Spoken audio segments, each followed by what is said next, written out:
ونصلی علی رسولہ الامین المتین الحنین الکریم الرؤوف الرحیم اما بعد فاعوذ باللہ من الشیطان الرجیم بسم اللہ الرحمن الرحیم۔ واجب الاحترام ساتھیو، اللہ تعالیٰ کا بے پناہ لطف و کرم اور اس کا احسان عظیم ہے کہ جس کی توفیق سے ہم اس کے ذکر کے لیے اس کے گھر میں جمع ہیں۔ آج بحمد اللہ تعالیٰ ہم سورہ البقرہ کی آیت نمبر 102 اس سے اپنے سبق کا آغاز کریں گے، جس میں اللہ کریم نے حضرت سلیمان علیہ السلام کا ذکر فرمایا۔ اللہ کے ارشاد فرماتے ہیں وَاتَّبِعُوا مَا تَتْلُو الشَّيَاطِينُ عَلَى مُلْكِ سُلَيْمَانَ وَمَا كَفَرَ سُلَيْمَانُ وَلَكِنَّ الشَّيْطَانَ كَفَرُوا يُعَلِّمُونَ النَّاسَ السِّحْرَ وَمَا أُنزِلَ عَلَى الْمَلَكَيْنِ بِبَابِلَ هَارُوتَ وَمَارُوتَ وَيُعَلِّمَانِ مِنْ أَحَدٍ حَتَّى يَقُولَا إِنَّمَا نَحْنُ فِتْنَةٌ فَلَا تَكْفُرْ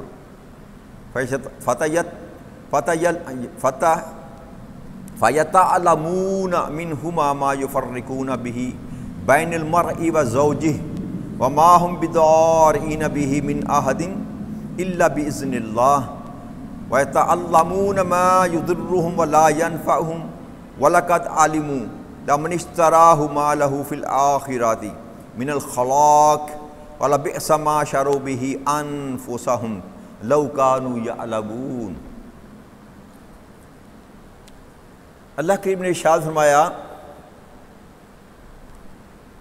وَاتَّبِعُوا مَا تَتْلُو الشَّيَاطِينُ عَلَى مُلْكِ سُلَيْمَانَ، کہ یہ اہل یہود جو تھے، بنی اسرائیل کی جو قوم تھی، یہ اس چیز کے پیچھے لگ گئی جو حضرت سلیمان علیہ السلام کے عہد حکومت میں شیطان پڑھا کرتے تھے۔ وَاتَّبِعُوا، اس کے پیچھے لگ گئے، مَا تَتْلُو الشَّيَاطِينُ، جو شیطان پڑھا کرتے تھے، جو شیطان پڑھا کرتے تھے حضرت سلیمان علیہ السلام کے دور حکومت میں، حضرت سلیمان علیہ السلام کے ملک میں۔ وَمَا كَفَرَ سُلَيْمَانُ،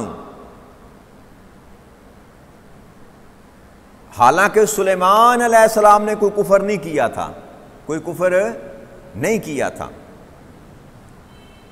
کَفَرُوا يُعَلِّمُونَ النَّاسَ السِّحْرَ، بلکہ کفر تو شیطانوں نے کیا تھا، کفر تو شیطانوں نے کیا تھا۔ اور کیا کفر کیا تھا؟ يُعَلِّمُونَ النَّاسَ السِّحْرَ، وہ لوگوں کو جادو سکھاتے تھے، وہ لوگوں کو جادو سکھاتے تھے۔ تو یہاں تک اللہ کریم نے 3 باتیں جو ہیں نا وہ ان کا ذکر فرمایا۔ ایک تو یہ پہلی بات یہ کی کہ یہود اس چیز کے پیچھے لگ گئے تھے جو سلیمان علیہ السلام کے عہد میں شیطان کیا کرتے تھے۔ کون کیا کرتے تھے؟ شیطان کیا کرتے تھے۔ اور پھر یہ فرمایا کہ سلیمان علیہ السلام نے کوئی کفر نہیں کیا تھا، سلیمان علیہ السلام نے کوئی کفر نہیں کیا تھا۔ تو کفر کنہوں نے کیا تھا؟ کفر ان شیاطین نے کیا تھا جو لوگوں کو جادو سکھاتے تھے، جادو سکھاتے تھے۔ تو اس آیت کریمہ کے حصے سے اللہ کریم نے 2 ٹوک الفاظ میں یہ بات بتا دی کہ جادو جو ہے وہ کفر ہے، جادو جو ہے وہ کفر ہے۔ اور اس آیت کریمہ کی جو شان نزول ہے نا وہ یہ ہے کہ یہود جو تھے نا، بنی اسرائیل، وہ حضرت سلیمان علیہ السلام کو اللہ کا نبی نہیں مانتے تھے، وہ اللہ کا نبی نہیں مانتے تھے، وہ کہتے تھے یہ جادوگر تھے، اور جادو کے زور پر انہوں نے ہم سے حکومت کی، جادو کے زور پر انہوں نے ہم پر۔ حضرت سلیمان علیہ السلام کے دور میں جادو جو تھا بہت زیادہ تھا، جیسے مصر کے دور میں جادو تھا نا، سلیمان علیہ السلام کے دور میں بھی بہت جادو تھا، بہت جادو تھا۔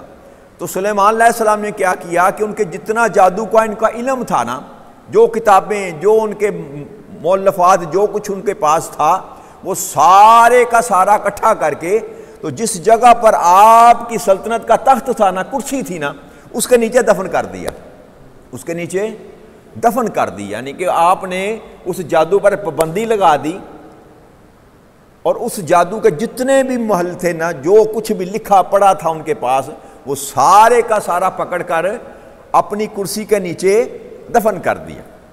تو جب سلیمان علیہ السلام دنیا سے رخصت ہوئے نا، تو وہ شیاطین جو تھے جو یہ کام کرتے تھے، وہ خود تو اس کے پاس نہیں جا سکتے تھے، انہوں نے اہل یہود کو استعمال کیا، انسانوں کو استعمال کیا، اور اس کرسی کے نیچے سے وہ دفن کیے ہوئے جادو کے جو معاملات ہیں اس کو نکال لیا، اور پھر جادو کے پیچھے لگ گئے، جادو کے، اور دین کو چھوڑ دیا، دین کو چھوڑ دیا۔ تو کہتے یہ تھے کہ یہی وہ جادو ہے جس کی بنا پر سلیمان ہم پر حکومت کیا کرتے تھے۔ کوئی اللہ کے نبی نہ تھے، کوئی اللہ کے نبی، اللہ کریم اس آیت کریمہ سے رد کر رہا ہے، اور یہ نبی اکرم صلی اللہ علیہ وسلم کے آنے تک یہی یہود جو تھے نا اس بات پر قائم تھے کہ سلیمان علیہ السلام کوئی اللہ کے نبی نہ تھے، وہ محض جادو کے زور پر جو نا ہم سے یہ سارے کام کیا کرتے تھے۔ جنات ان کے قابو میں تھے، ہوائیں ان کے سحر میں تھی، پرندوں سے وہ باتیں کرتے تھے، ساری مخلوق پر ان کی حکومت تھی۔ تو اس کا سبب جو تھا وہ نبوت نہیں، وہ جادو تھا وہ۔ تو اس آیت کریمہ سے اللہ کریم نے اس بات کی نفی کی، اور آقا کریم صلی اللہ علیہ وسلم نے آ کر یہ بتایا کہ جو تم کہتے ہو نا کہ سلیمان علیہ السلام جو ہیں وہ شیطانی فعل کرتے تھے، جادو کرتے تھے، ہرگز ایسی بات نہیں ہے۔ سلیمان وما کفر سلیمان، سلیمان علیہ السلام نے کفر نہیں کیا تھا، مقصد کہ سلیمان علیہ السلام نے جادو نہیں کیا تھا، جادو تو وہ شیاطین کرتے تھے، اور کرتے کیا تھے؟ لوگوں کو جادو سکھاتے تھے، لوگوں کو جادو یہ بیک گراؤنڈ تھا اس آیت کریمہ کا کہ وہ سلیمان علیہ السلام کو جادوگر کہتے تھے۔ اللہ نے اس کی نفی فرما دی کہ جو میرا بندہ ہے وہ جادوگر نہیں ہوتا، میرا بندہ جادوگر، جو جادوگر ہے وہ میرا بندہ نہیں ہوتا۔ جی بات کلیئر ہوگی نا؟ اب ہم تو کوئی نہیں، کو جو جادوگر ہے وہ اللہ کا بندہ نہیں ہو سکتا، اور جو اللہ کا بندہ ہے وہ جادوگر نہیں ہو سکتا۔ آگے اللہ نے ارشاد فرمایا وَمَا أُنزِلَ عَلَى الْمَلَكَيْنِ بِبَابِلِ ہاروت و ماروت، اور جادو کون سا تھا؟ وہ جادو جو ہم نے نازل کیا دو فرشتوں پر بابل میں۔ بابل ایک علاقے کا نام تھا، آج کا عراق کہہ لیں آپ، عراق کا جو علاقہ ہے نا، اس کو کبھی دو تہذیبیں ہوا کرتی تھی بہت بڑی، ایک تہذیب نینوا اور ایک تہذیب بابل۔ آپ نے اگر معاشرت علوم پڑھا ہوگا تو اس میں ذکر اس کا ملتا ہے، بڑی تہذیبیں تھیں۔ تو یہ بابل کی تہذیب تھی، بہت بڑا علاقہ تھا، تو بنی اسرائیل وہاں آباد تھے۔ تو اللہ کریم نے فرمایا کہ دو فرشتے میں نے وہاں اتارے تھے جن سے انہوں نے یہ سیکھا، تو وہ جو فرشتے جو تھے نا وہ ہاروت اور ماروت، جس کا اللہ کے ذکر فرما رہے ہیں کہ جب آقا کریم صلی اللہ علیہ وسلم نے فرمایا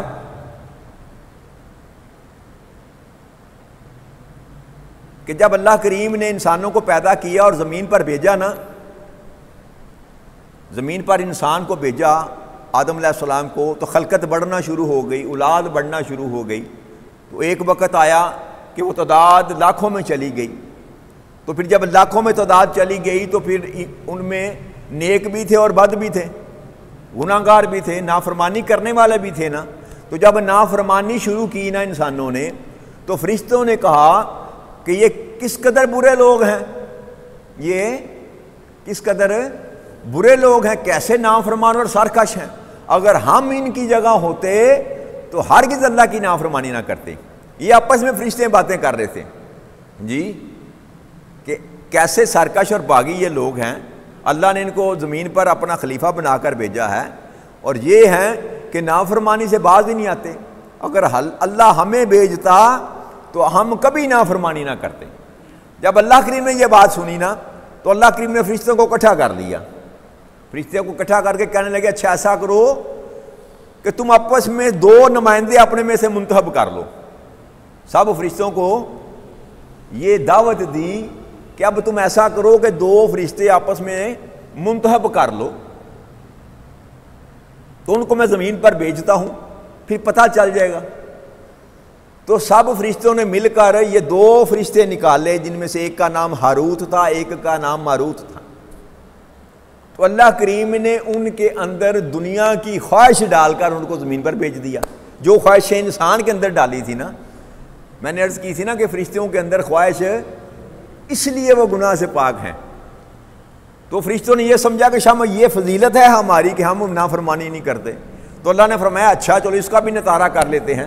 2 فرشتے منتخب کیے، ان میں وہ ساری خواہشات جو تھی نا وہ ڈالی انسانوں والی، اور زمین پر بھیج دیا، زمین پر بھیج دیا، اور ساتھ یہ حکم دیا، ساتھ زمین پر بھیجتے ہوئے اللہ کریم نے فرمایا کہ تم پر تو میرا کوئی نبی نہیں آئے گا، اپنے بندوں کو تو میں اپنے نبیوں کے ذریعے پیغام بھیجتا ہوں نا، تو تم پر تو میرا کوئی نبی نہیں آئے گا، میرا پیغام ساتھ لے کر جاؤ، میرا پیغام ساتھ لے کر جاؤ۔ کیا کہ میرے ساتھ کسی کو شریک نہ کرنا، پہلا حکم یہ دیا، میرے ساتھ کسی کو شریک نہ کرنا، پھر زنا نہ کرنا، پھر شراب نہ پینا۔ 3 حکم دیے، بڑے 3 حکم گناہ کبیرہ میں سے، شرک نہ کرنا، زنا نہ کرنا اور شراب نہ پینا۔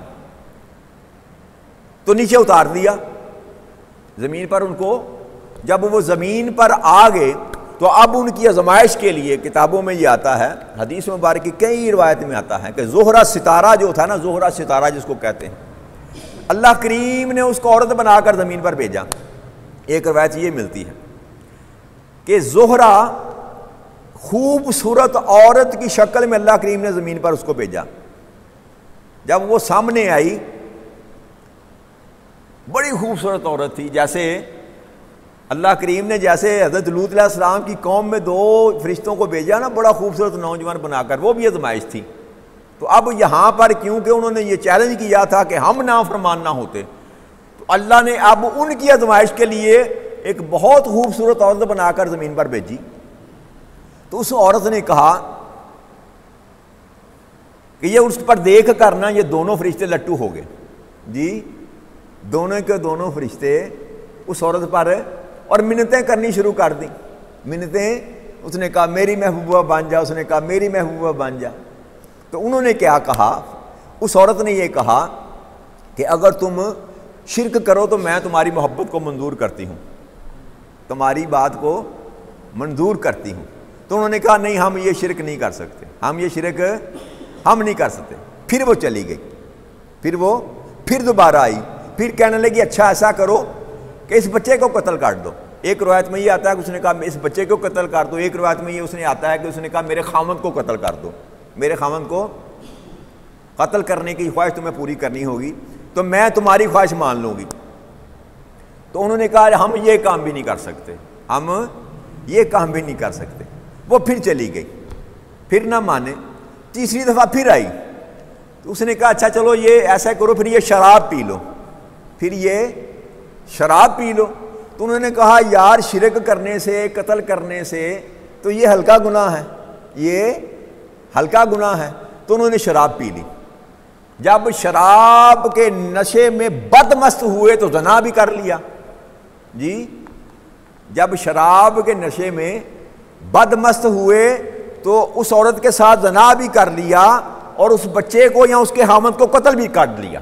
دونوں فعل ان سے سرزد ہو گئے، دونوں فعل یعنی کہ جتنے اللہ نے حکم دیے تھے سب کی نافرمانی کر بیٹھے۔ ایک ہی بار، ایک ہی امتحان میں وہ دونوں فرشتے ناکام ہو گئے۔ جب ہوش میں آئے نا، حواس درست ہوئے، تو پھر سمجھ آئی کہ وہ یہ ہم نے کیا کیا، یہ ہم نے کیا کیا، ہم تو انکار کرتے رہے، تم نے ہمیں کیسے پھنسا لیا، تم نے ہم سے یہ کیسے کروا لیا۔ سخت نادم ہوئے، سخت نادم ہوئے۔ تو جب اوپر جانے کی کوشش کی نا تو اللہ کریم نے اوپر جانے کی اجازت نہ دی۔ اللہ نے فرمایا وہ فیصلہ تم کر لو، اب فیصلہ تم کر لو اپنے عذاب کا، کہ آخرت میں عذاب لینا چاہتے ہو کہ دنیا میں عذاب لینا چاہتے ہو۔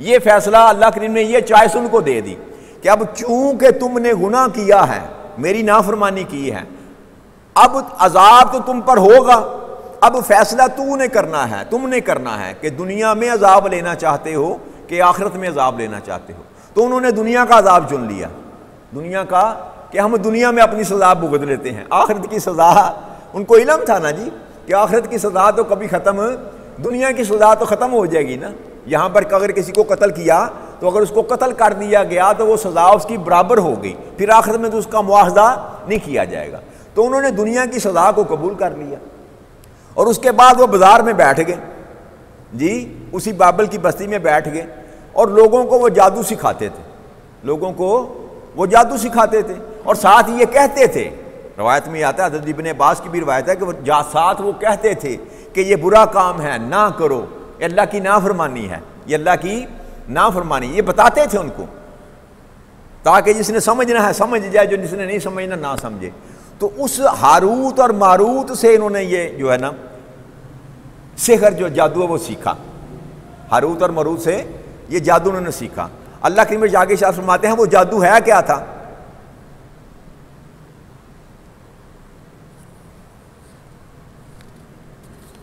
اللہ فرماتے ہیں وَمَا يُعَلِّمَانِ مِنْ أَحَدٍ حَتَّى يَقُولَ إِنَّمَا نَحْنُ فِتْنَةٌ فَلَا تَكْفُرْ، وہ دونوں کسی کو کچھ نہ سکھاتے تھے یہاں تک کہ کہہ دیتے کہ ہم تم محض آزمائش کے لیے ہیں، سو تم کافر نہ بنو۔ جو میں بات کر رہا تھا نا کہ وہ بتاتے تھے کہ یہ کام نہ کرو، یہ آزمائش کے لیے ہم زمین پر اتارے گئے ہیں، تم یہ کفر نہ کرو۔ اللہ کی فرماتے ہیں فَتَيَتَعَلَّمُونَ مِنْهُمَا مَا يُفَرِّقُونَ بِهِ بَيْنَ الْمَرْءِ وَزَوْجِهِ، لیکن وہ کیا کرتے تھے، اس کے باوجود یہودی ان سے وہ منتر سیکھتے تھے، منتر سیکھتے تھے۔ کون سا منتر؟ جس کے ذریعے شوہر اور بیوی کے درمیان جدائی ڈالی جاتی تھی، ایسا جادو، ایسا منتر جس سے میاں بیوی کے درمیان جدائی ڈالی جاتی۔ اللہ نے ایک ذکر کیا ظلم کا کہ یہ اتنا بڑا ظلم ہے، یاد رکھیے گا، میاں بیوی کی جدائی۔ طلاق کا ذکر قرآن کریم میں سورہ طلاق پوری نازل فرمایا اللہ کریم نے، اور حلال چیزوں میں اللہ کے قریب سب سے ناپسندیدہ جو چیز ہے وہ طلاق ہے، وہ طلاق ہے، اور شیطان کے نزدیک سب سے پسندیدہ چیز جو ہے وہ طلاق ہے۔ بات سمجھ آ رہی ہے؟ آقا کریم صلی اللہ علیہ وسلم فرمایا کہ شیطان روزانہ پانی پر اپنا تخت سجا کر بیٹھتا ہے، اجلاس کرتا ہے، اور سارے شتونگڑے رات کو آ کر اس کو رپورٹ دیتے ہیں، سارے شتونگڑے رات کو اس کو آ کر رپورٹ دیتے ہیں کہ میں نے آج یہ کام کیا، میں نے اس کی لڑائی کروائی، میں نے اس کا جھگڑا کروایا، اس کا سر پھڑوایا، اس کو قتل کروایا، جو کوئی کام کرتا ہے نا برا انسانوں سے کرواتا ہے، وہ آ کر شیطان کو اپنا بتاتے ہیں کہ ہم نے آج یہ کام کیا، تو وہ شیطان سنتا جاتا ہے اور ساتھ بٹھاتا چلا جاتا ہے۔ تو آقا فرماتے ہیں کہ ایک شتونگڑا کھڑا ہوتا ہے تو وہ کہتا ہے کہ اے میرے استاد، میں نے جو کام کیا ہے نا وہ بڑا کمال کیا۔ اس نے کہا کیا کیا؟ اس نے کہا میں نے آج ایک میاں بیوی کے درمیان طلاق کروا دی، میاں بیوی کے درمیان طلاق کروا دی۔ آقا کریم صلی اللہ علیہ وسلم فرماتے ہیں جب وہ یہ بات کرتا ہے تو فرشتہ اپنے تخت سے اٹھتا ہے، اٹھ کر جا کر اس کا ماتھا چومتا ہے تو کہتا ہے تو نے میرا سینہ ٹھنڈا کر دیا، تو نے میرا سینہ ٹھنڈا کر دیا۔ یعنی کہ اتنا برا عمل ہے یہ والا، میاں بیوی کے درمیان جدائی ڈالنا۔ یہ تو اللہ نے استارے میں بات کی نا، صرف میاں بیوی کی بات کی، اس کو بھائی بھائی پہ بھی اپلائی کریں، بھائی بھائی کے درمیان، بیٹے باپ کے درمیان، رشتہ داروں کے درمیان، دوستوں کے درمیان رکھنا ڈالنا، دوستیوں کو توڑنا، رشتوں کو توڑنا، تعلق کو توڑنا، یہ سارے کے سارے اسی حکم کے اندر آئیں گے۔ جو یہ کام کرتا ہے، جو بھی یہ کام کرتا ہے وہ کون ہے؟ وہ شیطان ہے۔ وہ اور کام کیا کر رہا ہے؟ کام وہ کافروں والا کر رہا ہے۔ اس کا یہ فعل کیا ہے؟ فعل کفریہ ہے۔ یہ قرآن کی نسخ سے میں بات کر رہا ہوں آپ سے کہ کسی کے رشتے کو توڑنا، توڑنے کی کوشش کرنا، یہ قرآن کی نص سے یہ فعل کفریہ فعل ہے، یہ اور شیطان کا کام ہے۔ تو ہمارے تو ماشاءاللہ ہم تو ماشاءاللہ اس میں بہت تیز ہیں نا جی، ہمارا تو بزنس ہے، یہ ہمارا تو یہ کاروبار بنا ہوا ہے رشتوں کو توڑنے کے لیے۔ وما هم بضارین بہ من احد الا باذن اللہ، حالانکہ وہ اس کے ذریعے کسی کو بھی نقصان نہیں پہنچا سکتے مگر اللہ ہی کے حکم سے۔ اللہ ساتھ یہ بھی کہتا ہے کہ کوشش تو وہ کرتے ہیں لیکن میرے حکم کے سوا پھر بھی وہ کسی کو نقصان نہیں پہنچا سکتے۔ اور یہ لوگ وہ چیزیں سیکھتے ہیں جو ان کے لیے ضرر رساں ہیں، انہیں نفع نہیں پہنچاتی نہ ہی انہیں وہ نقصان پہنچاتی ہیں۔ اور یہ یقیناً معلوم تھا کہ جو کوئی اس کا خریدار بنا اس کے لیے آخرت میں کوئی حصہ نہیں ہوگا، اور یہ بہت ہی بری چیز ہے جس کے بدلے میں انہوں نے اپنی جانوں کو بیچ ڈالا۔ کاش وہ اس سودے کی حقیقت کو جانتے کہ جن لوگوں نے یہ جادو ٹونے کو اپنا لیا، جادو ٹونے کو اپنا لیا، اللہ کریم فرماتے ہیں کہ یہ بہت ہی برا سودا ہے جو انہوں نے کیا ہے۔ کاش وہ جانتے، کاش وہ۔ تو آج ہمارے معاشرے میں کیا ہے جی، دو قسم کے لوگ ہیں۔ یہ تویز دھاگا جو کیا جاتا ہے نا، تویز دھاگا جس کو کہتے ہیں، اس کی شریعت میں کوئی گنجائش نہیں ہے۔ شریعت میں ٹوٹکا، ٹونا، تویز، دھاگا، اس کی شریعت میں کوئی گنجائش سرے سے نہیں ہے۔ یہ محض دکانداری ہے۔ کیا ہے؟ محض دکانداری ہے، اس کے علاوہ اور کچھ نہیں ہے۔ ظلم تو یہ ہے قرآن پہ فال نکالی جاتی ہے، اس قرآن کریم سے فال نکالتے ہیں لوگ، استغفر اللہ۔ آقا کریم صلی اللہ علیہ وسلم فرمایا کہ جو کسی حال بتانے والے کے پاس گیا، نجومی کے پاس یا فال والے کے پاس گیا، گویا اس نے جو قرآن مجھ پر یعنی کہ ذات محمد پر اتارا گیا اس قرآن کا انکار کیا۔ کیا کیا؟ اس قرآن کا انکار کیا۔ آقا کریم صلی اللہ علیہ وسلم فرمایا کہ جو بھی کسی جادوگر کے پاس گیا اس نے اس قرآن کا انکار کیا۔ اور نبی اکرم صلی اللہ علیہ وسلم کے دور میں یاد رکھیے گا، بلکہ نبی اکرم صلی اللہ علیہ وسلم کے دور کے بعد بھی 1.25 لاکھ صحابہ تھے، 1.25 لاکھ صحابہ تھے۔ کسی ایک صحابی سے یہ عمل ثابت قرآن میں شفا ہے، اس میں کوئی شک، لیکن قرآن تویز بنا کر دینے کے لیے نہیں اتارا گیا میرے دوستو۔ قرآن آقا کریم صلی اللہ علیہ وسلم کا معمول کیا تھا؟ آپ وظیفہ دیتے تھے جس کو ہم دعائیں کہتے ہیں نا، آپ نے فرمایا اچھا یہ دعا پڑھ لیا کر جی۔ میں نے آپ کو بتایا تھا کہ آقا کریم صلی اللہ علیہ وسلم خود موضعتین پڑھ کر اپنے بعد دم کیا کرتے تھے۔ دم ہی کہتے ہیں نا اس کو، دم کیا۔ بلکہ ایک حدیث مبارک میں کہ صحابہ اکرام صلی اللہ علیہ وسلم نے پوچھا کہ یا رسول اللہ صلی اللہ علیہ وسلم ہم دور جاہلیت میں دم کیا کرتے تھے تو کیا اب ہم دم کر سکتے ہیں؟ اب ہم دم کر سکتے ہیں؟ تو آپ نے فرمایا کہ ان الفاظ کے ساتھ تم دم نہیں کر سکتے جس میں شرک پایا جاتا ہو، جس میں شرک پایا جاتا ہو۔ اللہ کے کلام کے ساتھ دم کیا جا سکتا ہے اور یہ جائز ہے، اور آقا کریم صلی اللہ علیہ وسلم کے اعمال سے یہ ثابت ہے۔ باقی جو دندہ اپنا رکھا ہے نا، یہ وہ مسجد میں بیٹھا ہے تب، کوئی دربار میں بیٹھا ہے تب، کوئی بازار میں بیٹھا ہے تب، وہ سارے کا سارا میرے بھائیو دندہ ہے۔ وہ دندہ ہے اور گندا ہے، دندہ ہے اور گندا ہے۔ اگر تویزوں کی وجہ سے کسی کو بیٹے دیے جا سکتے ہوئے تو پھر نبی اکرم صلی اللہ علیہ وسلم کی زندگی میں یہ ملتا ہم کو کہ آقا اکرم صلی اللہ علیہ وسلم نے کسی کو تویز دیا اور کہا جاؤ تیرے گھر بیٹا پیدا ہوگا۔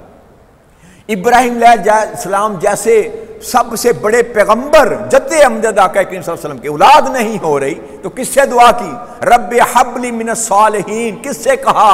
اے مولا مجھے کوئی نیک عطا فرما دے، میری نسل میں سے کوئی نیک پیدا فرما دے۔ کس سے التجا کی؟ کیا تویز کا کوئی وجود ثابت نہیں ہے میرے دوستوں؟ تویز کا کوئی وجود ہم اصل میں شارٹ کٹ چاہتے ہیں۔ ہم کہتے ہیں بنا بنایا کام بن جائے، پیر صاحب کو 500 روپیہ دے دیں، وہ تویز لکھ دیں، ہمارا کام چل جائے۔ یہ بازار میں لوح ملتی ہے نا، لے کے آتے ہیں، یہ 15 روپے کی، 30 روپے کی، 40 روپے کی، وہ قرآن کریم کے لکھے ہوتے ہیں حروف مقطعات، یہ دکان پہ لٹکا لیں تو دکان میں خیر و برکت ہو جائے گی۔ بھائی جس دکان پر پورا قرآن پڑا ہے کیا اس پہ خیر و برکت نہیں ہوگی؟ تو صرف مقطعات کے نام لکھ کر تو کہہ رہا ہے کہ تیری دکان اور گھر میں خیر و برکت ہوگی، تو تیرے گھر میں تو پورا قرآن پڑا ہے، پھر وہاں خیر و برکت کیوں نہیں ہے؟ قرآن کا پڑھا رہنا خیر و برکت کے لیے نہیں ہے، قرآن کو پڑھنا خیر و برکت ہے۔ قرآن کو، جس نے قرآن کو فراموش کر دیا یہ قرآن بد دعا دیتا ہے اس کو۔ جس گھر میں قرآن کی تلاوت نہیں ہوتی اس گھر میں یہ قرآن بد دعا دیتا ہے، اور جہاں یہ قرآن بد دعا دے گا وہاں خیر و برکت کیسے ہو سکتی ہے؟ لہٰذا ان ٹوٹکوں کے پیچھے نہ جائیں، ان ٹوٹکوں کے پیچھے، چاہے وہ داڑھی والا کرتا ہے یا بغیر داڑھی کے کرتا ہے، کلیتاً حرام ہے، یاد رکھیے گا۔ یہاں تو بیٹے تقسیم کیے جاتے ہیں، بیٹے تقسیم کیے جاتے ہیں۔ آپ مجھے کتنے پیروں کے نام بتاؤں میں آپ کو، جن کے گردے کے آپریشن، جن کے پھیپھڑے کے آپریشن، جن کے جگر کے آپریشن، جن کے دل کے آپریشن، جن کی آنکھوں کے آپریشن ڈاکٹروں نے کیے؟ جی آپ کے علم میں نہیں ہے؟ کتنے پیروں کے نام بتاؤں؟ وہ اپنے دل کا آپریشن کر لو، اپنی آنکھوں کا نور ہی واپس لے آؤ، اپنے پیٹ کی دردی درست کر لو اگر تم اتنے صاحب کمال ہو۔ ارے قرآن اس لیے اللہ کریم نے نازل نہیں کیا کہ تم اس سے تویز لکھ کر اپنا کاروبار شروع کرو۔ تو جو بندہ تویز کا دھندا کرتا ہے نا میرے بھائیو، بات لمبی ہو جائے گی، ٹائم ہو گیا، جو بندہ تویز کا دھندا کرتا ہے نا، یاد رکھیے گا وہ وہی فیل کر رہا ہے جو یہودی کرتے تھے، جو یہودی کرتے تھے۔ اور یہ جادو کے مقابلے ہی سمجھ لیں اس کو۔ ہاتھ دکھانا کسی کو، ہاتھ دکھانا یہ بھی حرام ہے، ہاتھ دکھانا، قسمت کا حال معلوم کرنا یہ بھی حرام ہے۔ فال نکالنا، یہ طوطے لے کر جو بیٹھے ہوتے ہیں سڑکوں پر، فال نکالنا، جی میرا کاروبار چلے گا کہ نہیں، میرا بیٹا پاس ہوئے گا کہ نہیں، میری شادی ہوگی کہ نہیں، ایک کیا تماشا لگاتے ہیں محبوب آپ کے قدموں میں۔ محبوب اب اچھا پیر صاحب کے پاس جاتے کون لوگ ہیں؟ پیروں کے پاس جاتے کون ہیں؟ ساس جائے گی، کس لیے جائے گی؟ کہ میری بہو کا بیڑا غرق ہو جائے، جی بہو جائے گی کہ میری ساس کا کنڈا نکل جائے، ایسا ہی ہوتا کہ نہیں ہوتا؟ جی ماں جائے گی کہ بیٹا میرے قے میں نہیں ہے، میرا بیٹا میرے قے میں آ جائے، بیوی جائے گی کہ میرا خاوند میرے قے میں نہیں ہے۔ وہ ایک پیر ہے، وہ چاروں سے پیسے بٹور رہا ہے، چاروں سے پیسے بٹور رہا ہے، اور مسئلہ حل کبھی بھی نہیں ہو سکتا، یاد رکھیے گا۔ یہ تماشا رچا رکھا ہے ان لوگوں نے، ہمارے کمزور عقیدے سے یہ لوگ فائدہ اٹھاتے ہیں، کمزور عقیدے سے یہ لوگ فائدہ خدا کی عزت کی قسم کھا کر میں یہ بات آپ سے کہہ رہا ہوں، میں ذمہ داری کے ساتھ ہی آپ سے بات کہہ رہا ہوں، یہ محض دندے کے سوا اور کچھ نہیں ہے۔ پیر کے گھر دیکھیں اور مرید کا گھر دیکھیں، پیر کی زندگی دیکھیں کیا ہے، 2 لاکھ کا جوتا، 20 لاکھ کا جوڑا، 30 لاکھ کی گھڑی، 3 کروڑ کی گاڑی، اور مرید بیچارہ کیا ہے، قرض لے کر پیسے لے کر جاتا ہے مرید پیر صاحب کو نذرانہ دینے کے لیے، پھر بھی اس قوم کو سمجھ نہیں آتی، پھر بھی اس قوم کو سمجھ نہیں آتی۔ علامہ اقبال نے کہا تھا نا کہ ہم کو تو میسر نہیں مٹی کا دیا بھی، ہم کو تو میسر نہیں مٹی کا دیا بھی، اور گر پیر کا بجلی کے چراغوں سے ہے روشن۔ تو ہمارے خون سے یہ پلتے ہیں، ہمارے خون سے، ہمارے خون پسینے کی کمائی سے یہ پلتے ہیں، تو خدا کے لیے خدا کا خوف کریں، ان کو مت پالیں، ان کو، کیا خدا آپ کی شارع کے قریب نہیں ہے؟ کیا خدا آپ کی بات کو سنتا نہیں ہے؟ اگر واسطہ ہی دینا ہے جو کل میں نے آپ کو بات کی تھی، تو کیا آپ پیغمبر مصطفیٰ کریم کا واسطہ دے کر رب سے بات نہیں کر سکتے، اس سے التجا نہیں کر سکتے؟ بیٹا چاہیے، بیٹی چاہیے، کاروبار چاہیے، رحمت چاہیے، برکت چاہیے، فضل چاہیے، تو میرے دوستو فقط اسی سے مانگو جو دینے والا ہے، اور وسیلہ اگر دینا ہے تو وسیلہ اس کا دو جس کا وسیلہ قبول کیا جاتا ہے۔ یہ ملا کا تویز کسی کام آنے والا نہیں ہے، ملا کا تویز خدا کی عزت کی قسم کسی کام آنے والا نہیں ہے۔ 100 بندے کو میں تویز دے دوں نا تو 1-2 کو تو ویسے ہی شفا ہو جائے گی۔ جی یہ ڈاکٹر مستقیم صاحب بیٹھے ہوئے ہیں نا یہاں پر، وہاں ختم کرتا ہوں، ڈاکٹر مستقیم صاحب یہ ڈاکٹر نہیں ہیں، جی یہ ڈاکٹر نہیں ہیں، ہزاروں لوگ اس سے شفا پاتے ہیں، جی ہزاروں لوگ اس سے شفا پاتے ہیں، تو کیا مطلب ہوا کہ شفا ڈاکٹر مستقیم دیتا ہے؟ جی شفا تو یہ کہنا جی اس نے تویز دیا تو میرا کام ہو گیا، تو یہ بھی جال سازی ہے۔ کام کرنے والی ذات اوپر ہے، وہ سبب تھا، وہ تیر تھا، وہ تکا تھا، وہ لگ گیا، بس اس کا نام روشن ہو گیا۔ اجتناب کریں، اللہ کے سوا کوئی آپ کا حاجت روا کائنات میں کوئی نہیں، اللہ نے سکھلایا ہی نہیں، پورے قرآن میں نہیں سکھایا، آقا نے سکھلایا کہ اللہ کے سوا کو حاجت روا دعا کروانا جائز ہے۔ آپ کا پیر ہے، مرشد ہے، استاد ہے، ماں باپ ہیں، ان سے دعا کروائیں، یہ جائز ہے۔ قرآن کا وسیلہ دیں، رسول کا وسیلہ دیں، اپنی عبادات کا وسیلہ دیں، اپنے اعمال کا وسیلہ دیں، یہ سارا کچھ جائز ہے۔ لیکن یہ تویز اور گنڈا اس کی شریعت محمدی میں کوئی گنجائش نہیں ہے، اس سے بچیں، خود بھی بچیں اور لوگوں کو بھی بچانے کی کوشش کریں۔ وما علینا الا البلاغ المبین۔ والسلام علیکم ورحمۃ اللہ وبرکاتہ۔